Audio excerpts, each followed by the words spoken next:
Welcome back to Getaway, where it's anchors away on a 9-day cruise around Scotland's magnificent coastline.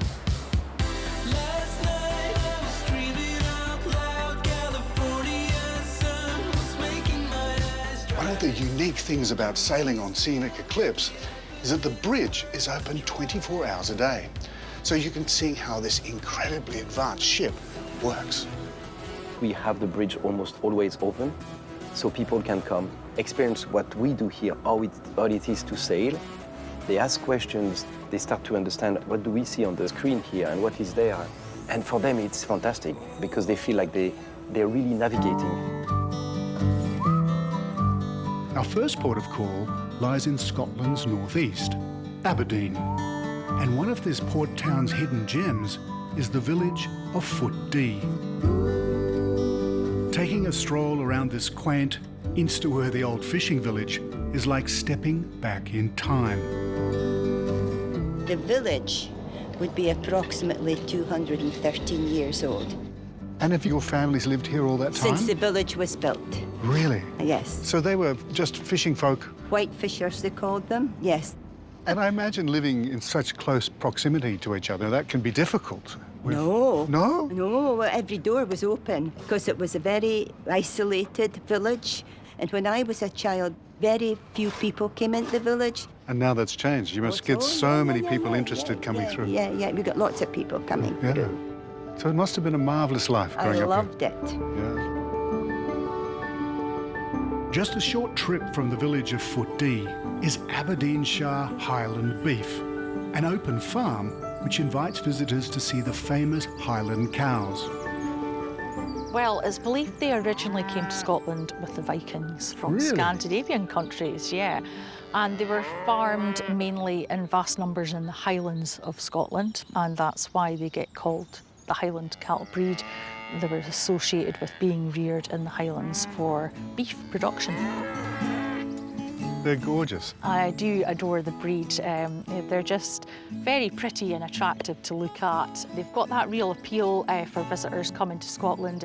An iconic breed that people expect to see, the hairy coos. They get all these lovable names, you know, that is quite sweet, really.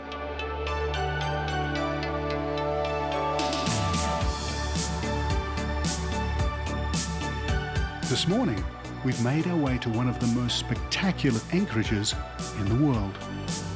The Orkneys are a collection of 70 islands that until the late 15th century were part of Norway.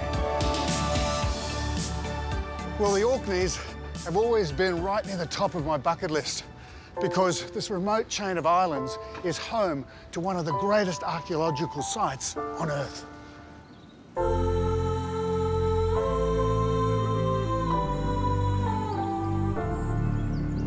These are some of the oldest sites that we're aware of in Europe. There are at least 4 henge monuments in about a 1.5 mile area here. One of those sites is the Standing Stones of Stenness, which to this day remains largely undisturbed.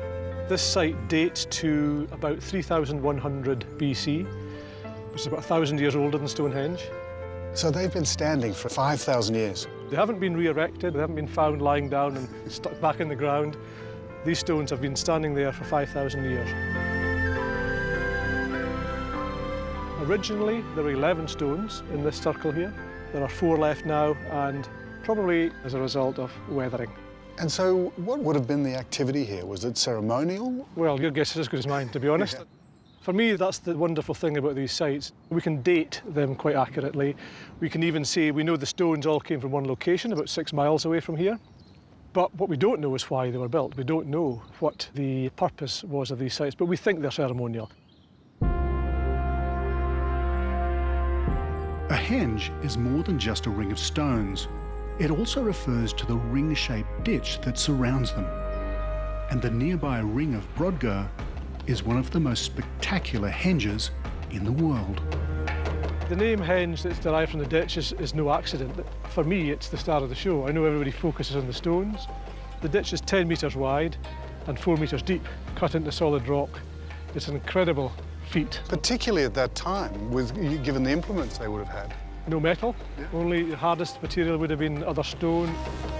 The use of stone is why we know this period as the Stone Age, or more accurately, the Neolithic period. And